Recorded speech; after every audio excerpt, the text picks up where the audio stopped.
ओम नमो भगवते वासुदेवाय।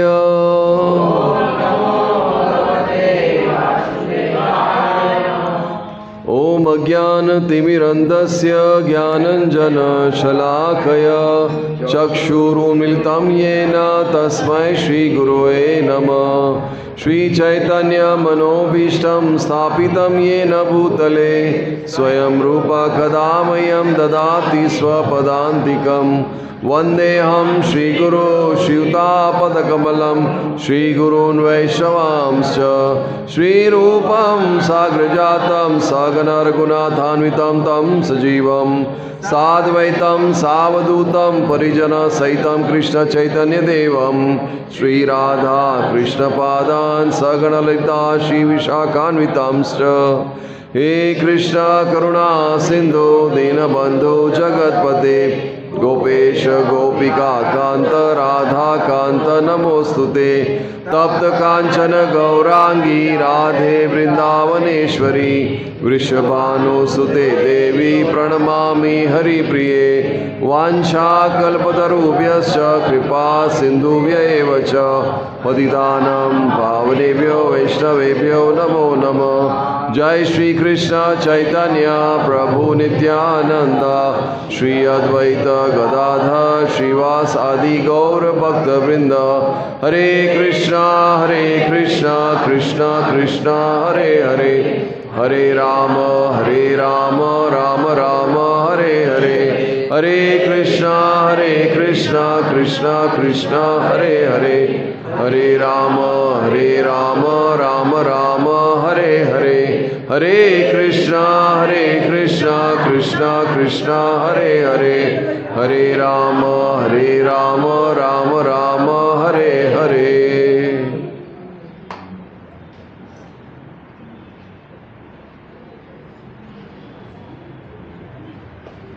हरे कृष्णा। तो आप सभी का इस सत्संग में स्वागत है। आज बहुत ही पवित्र पावन दिवस है। आज विश्व भर में मकर संक्रांति का परिवार का जो फेस्टिवल मनाया जा रहा है। तो मकर संक्रांति का अपना एक महत्व है, उसकी चर्चा आज करेंगे। साथ ही साथ आज जीव गोस्वामी जो हमारे 6 गोस्वामी में से एक हैं, उनका आज तिरुभाव दिवस है, तो उनकी चर्चा थोड़ी सी करेंगे। ठीक है। हरे कृष्णा। तो हम सब जानते हैं 14 जनवरी, हरि बोल, 14 जनवरी उनका प्रवचन चल रहा है वहाँ पे। तो हर साल 14 जनवरी को मकर संक्रांति का पर्व मनाया जाता है। इसका एक विशेष उद्देश्य है, इसका एक विशेष प्रावधान है हमारे शास्त्रों में।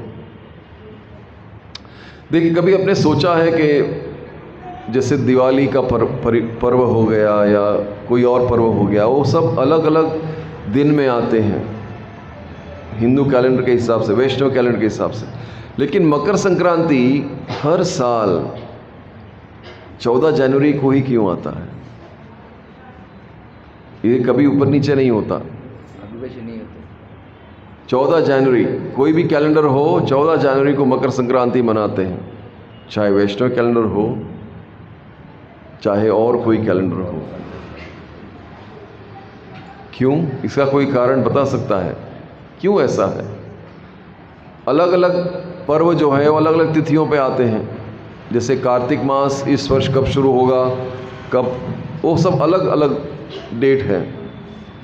लेकिन मकर संक्रांति शास्त्रों में भी लिखा गया है आज का ही दिन है, वैष्णव कैलेंडर में भी आज है, वैष्णव कैलेंडर में कल है, हिंदू कैलेंडर के हिसाब से आज है। हमेशा 14 जनवरी ही क्यों रहता है?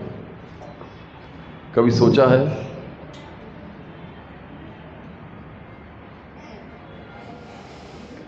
तो जो हमारा वैष्णव कैलेंडर है वो चंद्रमा के आधार पे है।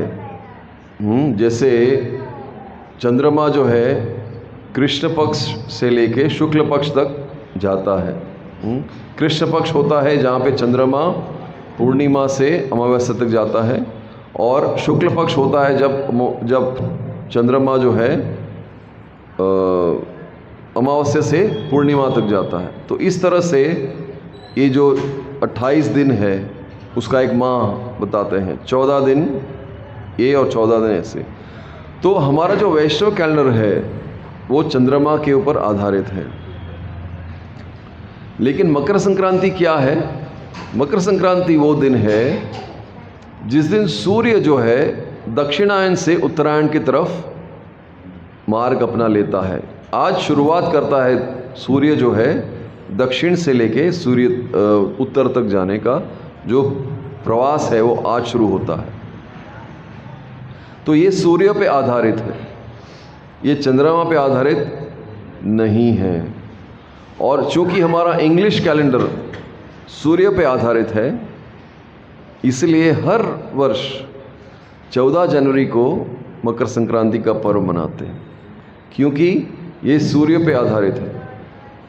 सूर्य एक ही समय पे उत्तर से दक्षिण में जाता है और दक्षिण से उत्तर में जाता है इंग्लिश कैलेंडर के अनुसार, क्योंकि इंग्लिश कैलेंडर जो है इसको किससे आता है? वो चंद्रमा, ये सूर्य के उससे होता है। इसलिए ये समझना चाहिए कि हर वर्ष जो है 14 जनवरी को मकर संक्रांति का पर्व मनाया जाता है। इसका विशेष प्रावधान क्या है समझ जाइए। आज के दिन क्या हुआ था? कोई बता सकता है आज के दिन क्या हुआ था? आज के दिन माँ गंगा मकर संक्रांति सागर आगे जाकर उद्धार करने के लिए 60,000 पुत्र। नहीं, वो हुआ अक्षय तृतीया के दिन।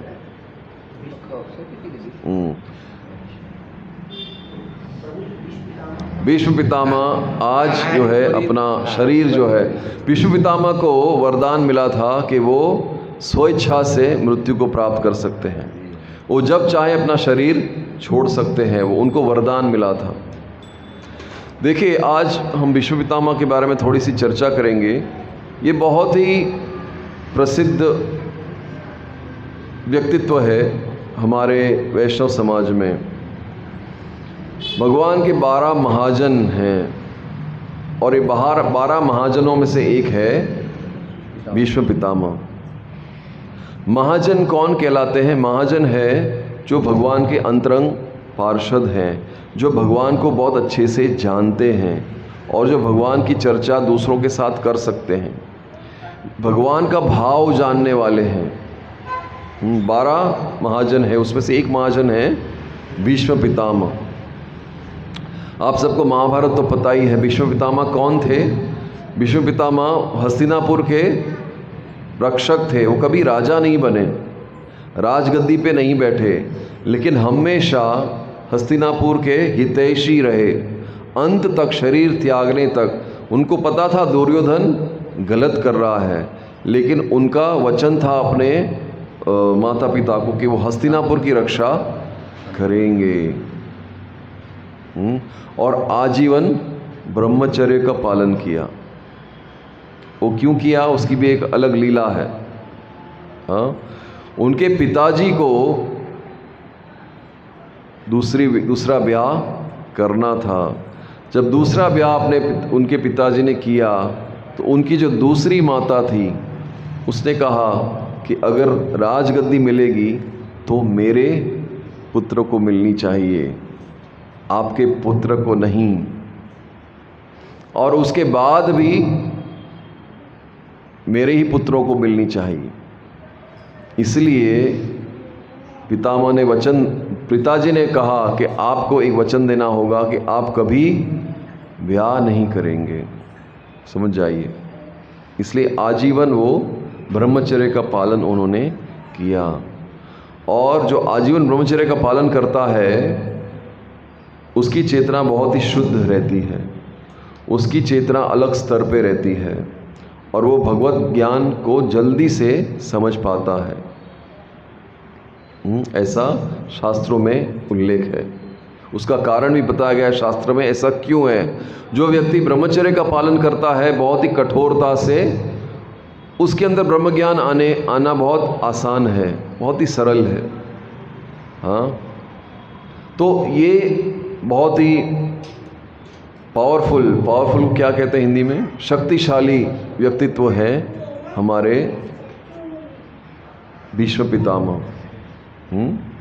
आप सबको पता होगा भीष्म पितामह दुर्योधन के या कौरवों के जो सेना थी उनके अध्यक्ष थे, सेनापति। 10 दिन तक वो सेनापति रहे। ये युद्ध कितने दिन चला? 18 दिन। 10 दिन तक वो सेनापति रहे। 10 दिन के बाद क्या हुआ? 11वें दिन क्या हुआ? उनको शैयों की बाणों की शैया पे सुला दिया। लेकिन फिर भी उन्होंने प्राण नहीं त्यागे, क्योंकि उनको पता था कि प्राण त्यागने का एक योग्य मुहूर्त होता है। और वो मुहूर्त कब चुना उन्होंने? आज ही के दिन चुना, जब सूर्य जो है दक्षिण से उत्तर की तरफ जाता है। उत्तरायण, इसका एक शब्द है उत्तरायण, इसलिए इसको उत्तरायण भी कहते हैं। तो सूरज जब उत्तरायण की तरफ जाता है तब माना जाता है, भगवद गीता में भी इसका उल्लेख है, कि जो इस समय पे शरीर त्यागता है वो भगवत प्राप्ति करता है, वो ऊंचे लोकों में जाता है, वो निम्न लोकों में नहीं जाता। और हम सब जानते हैं कि जो 1 महीना जो है हम क्या मानते हैं, ये बहुत ही अशुभ है, इसलिए हम कोई भी शुभ कार्य नहीं करते। और भीष्म पितामह इसी दौरान उनको बाण लगे थे, इसलिए उन्होंने अभी शरीर नहीं त्यागा, उन्होंने शरीर त्यागा आज के दिन। तो शास्त्रों में बहुत कुछ लिखा गया है, भागवतम में पूरा उल्लेख है। ये प्रसंग जो है बहुत ही सुंदर प्रसंग है, जब भीष्म पितामह शरीर छोड़ रहे हैं। बताया गया है तब जो है अर्जुन जो है कृष्ण का रथ हाँक रहे थे। जब पता चला कि अब भीष्म पितामह शरीर छोड़ने वाले हैं, उन्होंने निश्चय कर दिया है, तब पता नहीं, भगवान को तो पहले ही पता चल जाता है, लेकिन सारे ब्रह्मांड को पता चल गया कि अब भीष्म पितामह धरती से अपना कार्य समाप्त करके अपने नित्य स्थान पे जा रहे हैं। मान लीजिए जैसे आकाशवाणी हुई हो कि ये अभी होने वाला है। हाँ, मान लीजिए जैसे अभी यहाँ पे तो इतना एडवांस सिस्टम नहीं है, लेकिन जापान में जहाँ पे हर महीने जो है एक छोटा भूकंप आता ही है, हर महीने एक छोटा भूकंप आ ही जाता है। वहाँ पे उनका सिस्टम इतना पावरफुल है कि हर एक के फ़ोन पे अलार्म बजता है, जब ऐसा कुछ होने वाला होता है तो पता चल जाता है। सुनामी आने वाली है या भूकंप आने वाला है, हर एक के मैसेज आ जाता है, कॉल आ जाता है इमरजेंसी सेंटर से। इसी तरह जब भीष्म पितामह शरीर छोड़ रहे थे, पता नहीं ऐसी कोई टेक्नोलॉजी होगी कि सारे ब्रह्मांड को पता चल गया, और सारे ब्रह्मांड से सारे साधु संत जो है यहाँ पर आए, और भीष्म पितामह क्या कह रहे हैं, उनका क्या उपदेश है, उनका क्या संदेश है जब शरीर छोड़ रहे हैं, वो सुनने के लिए सभी आ गए। जब युद्ध हो रहा था, भीष्म पितामह को पता था कि ये कृष्ण जो है ये और कोई नहीं है, ये साक्षात भगवान है, और वो समझ गए थे उनकी हार निश्चित है। एक ऐसा प्रसंग है जब दुर्योधन को लगा कि भीष्म पितामह जो है शक्ति से नहीं युद्ध कर रहे हैं, शक्ति से समझते हैं, सीरियसली नहीं है, गंभीरता से नहीं कर रहे हैं। हाँ, जैसे उनका जो बल है वो बल का पूरा प्रयोग नहीं कर रहे हैं, कहीं ना कहीं वो अपने आप को छुपा रहे हैं, वो बल को रोक के रख रहे हैं। क्यों रोक के रख रहे हैं? दुर्योधन को लगा कि क्योंकि अर्जुन वहाँ पे है, अर्जुन भीष्म पितामह का सबसे प्रिय पुत्र था और युधिष्ठिर वहाँ पे है, इसलिए उनका मन थोड़ा कोमल हो गया है, इसलिए युद्ध में वो भाग नहीं ले रहे हैं। तब दुर्योधन जाके भीष्म पितामह को कहते हैं कि पितामह, मैं देख रहा हूँ आप जो है आपका योग्य बल नहीं यूज़ कर रहे हैं, आप अपना बल यूज़ करिए। और बहुत बुरी तरह से वो भीष्म पितामह को बोलते हैं। तब भीष्म पितामह प्रतिज्ञा लेते हैं कि मैं अगले दिन जो है अब मैं अपना पूरा बल यूज़ करूँगा। इसके पीछे भी एक लीला है, एक बात समझ जाइए। भगवान ने कहा था कि मैं इस युद्ध में किसी भी पक्ष के प्रति नहीं रहूँगा, मैं क्या बोलते हैं उसको, न्यूट्रल रहूँगा, मैं किसी भी पक्ष से नहीं लड़ूंगा। वो प्रसंग आपको पता है कि जब भगवान आराम कर रहे थे, निद्रा में थे, तब दुर्योधन आए। भगवान ने कहा था कि आपको अगर किसी भी वस्तु की आवश्यकता है आप आइए, मैं आपको दिलाऊंगा। और भगवान ने पहले ही निश्चय कर लिया था कि वो किसी भी पक्ष से नहीं लड़ेंगे। बलराम जी जो है बहुत ही चतुराई से उन्होंने क्या किया, जब पता चला कि युद्ध होने वाला है तब बलराम जी को ये झंझट में नहीं पड़ना था। पूछेगा ना आप किस पक्ष में हैं, कि बलराम जी क्या है, वो दुर्योधन को एक सखा हैं। दुर्योधन को वो सिखाते थे, क्या सिखाते थे, जो गदा, जो ये गदा की गांडी विद्या जो है वो सिखाते थे। अब चूंकि वो शिष्य हैं तो गुरु जो है शिष्य के साथ ही रहेगा, इसलिए इस असंजमस में ना रहते हुए बलराम जी ने क्या किया, वो कहा है कि मैं चला जाऊंगा। कहाँ चला जाऊंगा, पिलग्रिमेज में। पिलग्रिमेज का मतलब क्या है, तीर्थ यात्रा पे चला जाऊंगा, इसलिए वो तीर्थ यात्रा पे चले गए। और जाने से पहले कृष्ण को भी कहा, कृष्ण तुम भी चलो, क्योंकि यहाँ रहोगे तो आपको किसी न किसी पक्ष में रहना पड़ेगा।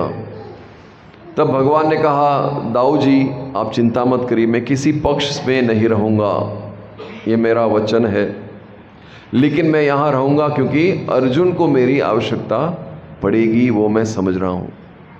भगवान कह रहे हैं क्योंकि अर्जुन उनके सखा थे, सखा को छोड़ के कैसे जा सकते हैं, इसलिए कहा मैं आपके साथ नहीं आऊँगा, मैं यहाँ पर रुकता हूँ, मैं अर्जुन का ध्यान रखूँगा, लेकिन वे मैं किसी भी पक्ष में नहीं रहूँगा। तो इस तरह से भगवान सो रहे थे और दुर्योधन वहाँ पे पहुँचे। अब सब जानते थे दुर्योधन कौन है, तो उनको अंदर एंट्री मिल गई। और दुर्योधन जो है भगवान के सिर के बल सिर के पास बैठे थे, और अर्जुन बाद में आए। अर्जुन बैठे थे भगवान के चरणों के सब, चरणों के पास। और जब भगवान की आँख खुली तो पहला अर्जुन को देखा और अर्जुन को कहा, बोलो अर्जुन आए हो, क्या चाहिए। और तब दुर्योधन ने कहा, पहले मैं आया था। भगवान कहते हैं लेकिन मैंने पहले देखा तो अर्जुन को, और चूंकि अर्जुन जो है अनुज है तो उसको पहला प्रायोरिटी मिलेगा, प्रेफरेंस मिलेगा। तो अर्जुन मांगो क्या चाहिए, मैं आपको दो ऑप्शन देता हूँ, या तो मैं आपके साथ रहूँगा लेकिन मैं शस्त्र नहीं उठाऊँगा, अस्त्र शस्त्र नहीं उठाऊँगा, और दूसरी ओर मेरी नारायणी सेना है, वो नारायणी सेना आप लेके जा सकते हैं, आपको क्या चाहिए। तब अर्जुन कहते हैं, केशव मुझे सेना से क्या करना है, मुझे केवल आप चाहिए।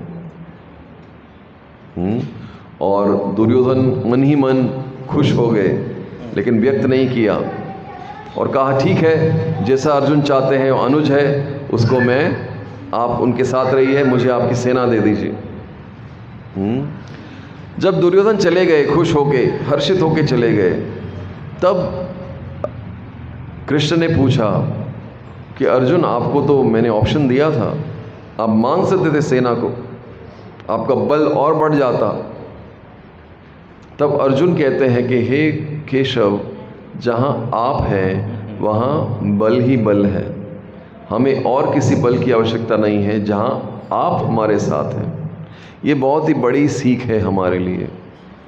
हाँ, कृष्ण हमें बहुत कुछ प्रदान करते हैं, लेकिन अगर हम उन चीज़ों में भटक गए तो कृष्ण को खो देंगे। लेकिन जहाँ हमने कृष्ण को चुन लिया, फिर कृष्ण योग्य वस्तु हमको प्रदान करेंगे। ये बात समझ जाइए। कभी जीवन में उतार चढ़ाव आए तो ये बात समझ जाइए, आपके साथ कृष्ण है तो सब कुछ है, कृष्ण नहीं है तो सब कुछ होते हुए भी कुछ नहीं है। ये बात समझ जाइए।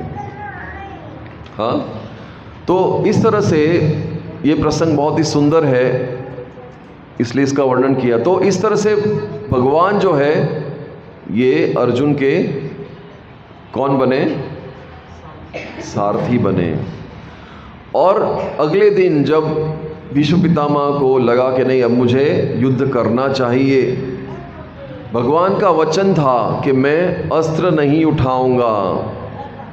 इस वचन को किस तरह से मैं तोड़ सकता हूँ, इसका प्रमाण देने के लिए कहने का तात्पर्य यह कि जब भक्त अगर चाहे तो भगवान से कुछ भी करा सकता है, और भगवान अपने भक्त के लिए अपना वचन तक तोड़ सकते हैं। भगवान अपने भक्त के लिए वचन भी तोड़ सकते हैं। इसलिए अगले दिन जो है उन्होंने बहुत ही तीव्रता से आक्रमण किया। इस तरह आक्रमण किया कि अर्जुन के पास कोई चारा नहीं था। एक एक करके बाण आते गए, जैसे वर्षा हो रही थी बाणों की, और अर्जुन बाण उठाने से पहले ही 3-3 बाण सामने से आ रहे हैं। और अर्जुन जो है यहाँ पे भगवान ने देख लिया कि अर्जुन जो है अब थोड़ा ढीले हो रहे हैं, युद्ध में थोड़ा सा पीछे हट रहे हैं, और अगर अब मैंने सहायता नहीं की तो हो सकता है अर्जुन जो है आज युद्ध भूमि में धराशायी हो जाए। इसलिए मुझे अर्जुन की सहायता करनी पड़ेगी। और भीष्म पितामह अर्जुन को नहीं देख रहे थे, वो कृष्ण को देख रहे थे कि मैं ये कर तो रहा हूँ किसके लिए? दिखाने के लिए सबको कि मैं बहुत ही तीव्रता से आक्रमण कर रहा हूँ, लेकिन मैं देख रहा हूँ केशव आप अब क्या करते हो। आप अपने भक्त को बचाने के लिए, 2 भक्त हैं, अर्जुन भी भक्त हैं और वो स्वयं भी भक्त हैं। आप हम भक्तों के बीच में जो युद्ध हो रहा है उसमें क्या करेंगे? आप इस तरह से कृष्ण ने देखा कि अर्जुन हावी हो रहे थे, भीष्म पितामह हावी हो रहे थे अर्जुन पे। तब उन्होंने देखा कि वहाँ पे एक रथ था जिसका पहिया था, वो पहिया उन्होंने उठा लिया और उस पहिए से आक्रमण करने के लिए तैयार हो गए। वो दृश्य को देख के भीष्म पितामह ने हाथ जोड़ लिए और कहा कि मेरा कार्य यहीं पे समाप्त हुआ, क्योंकि मैंने भगवान को अपना वचन तोड़ने पे मजबूर कर दिया।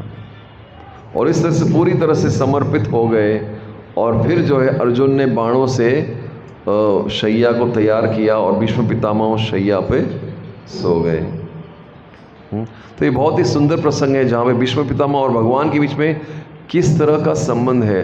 भगवान के भाव को जानने वाले भीष्म पितामह जब शैया पे लेटे थे, जब शरीर त्यागने का समय आया, तब जो है सारे हस्तिनापुर से सब जो है 5 पांडव कृष्ण को लेकर पहुँचे और संवाद हो रहा है युधिष्ठिर के साथ में।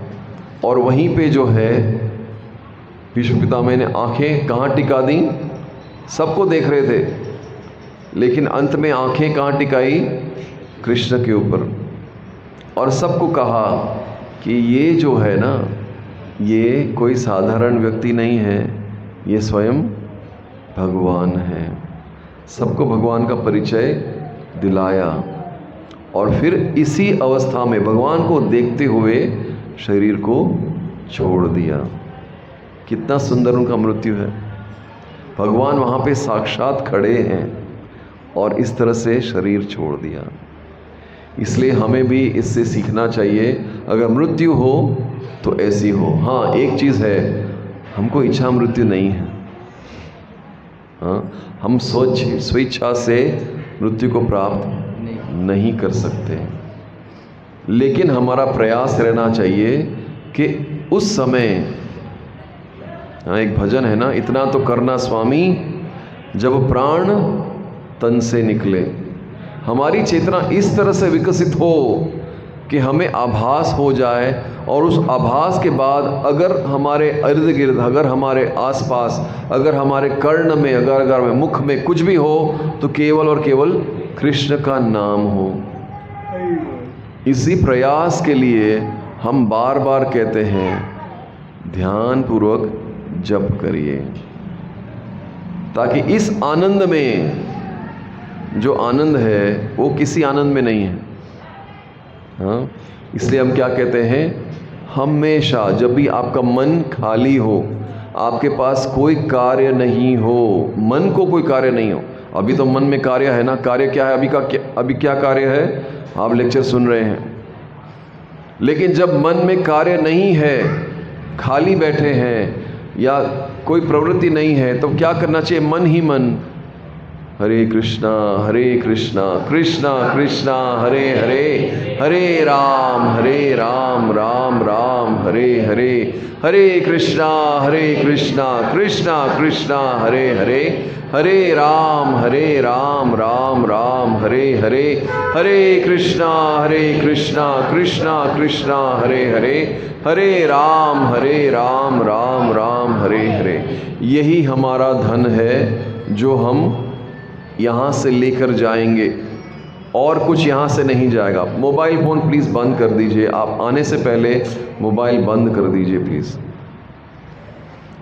तो इस तरह से यहाँ से अगर जाएंगे तो केवल और केवल भगवान का नाम लेकर जाएंगे, तब हम विदाउट एनी डाउट, बिना किसी संशय के हम गोलोक की तरफ प्रस्थान करेंगे, या कम से कम ऊपर के लोकों में जाएंगे और फिर से मनुष्य का जन्म प्राप्त करेंगे।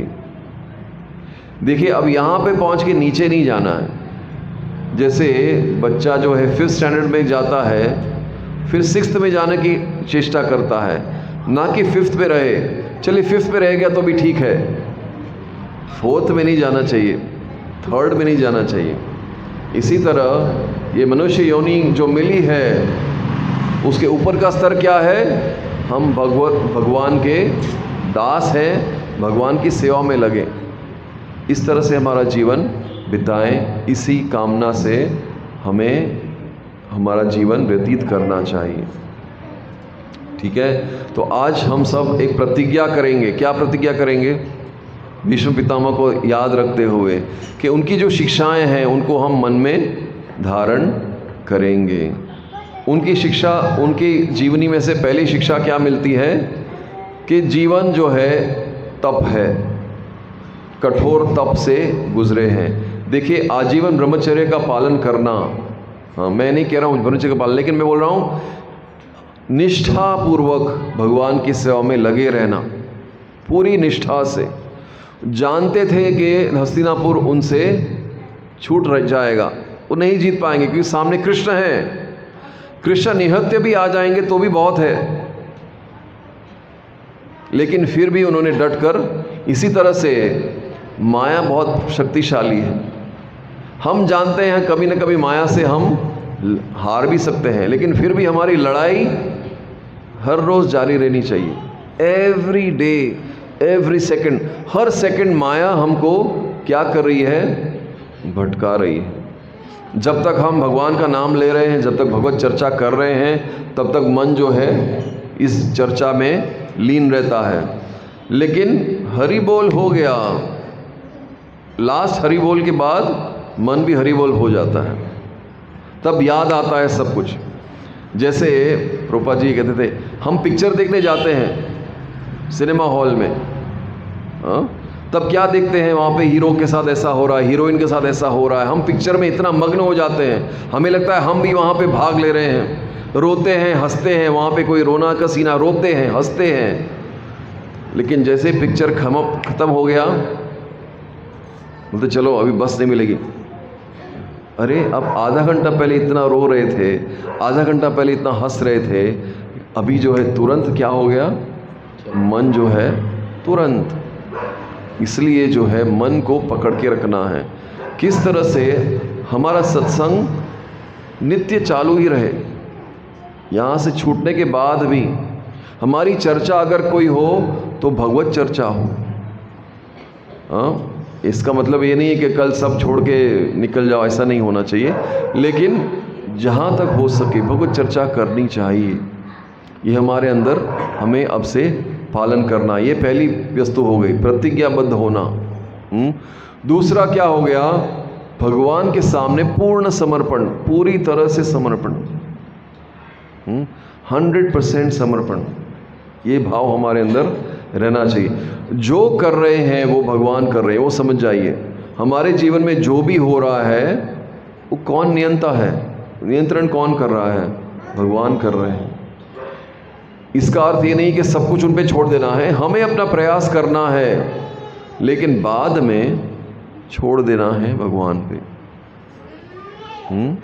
अति प्रयास नहीं करना है, अपना प्रयास करके वहाँ पे छोड़ देना। ठीक है, तो इन प्रसंगों में से बहुत कुछ सीखने लायक है। आज हम प्रतिज्ञा करेंगे कि हम सीरियसली इन वचनों को पहले तो पढ़ेंगे, प्रसंग को पढ़ेंगे भागवतम में, और फिर इसके अनुसार हम अपने जीवन में इसको उतारेंगे। ठीक है? हरे कृष्णा कृष्णा कृष्णा हरे हरे, हरे राम राम राम हरे हरे।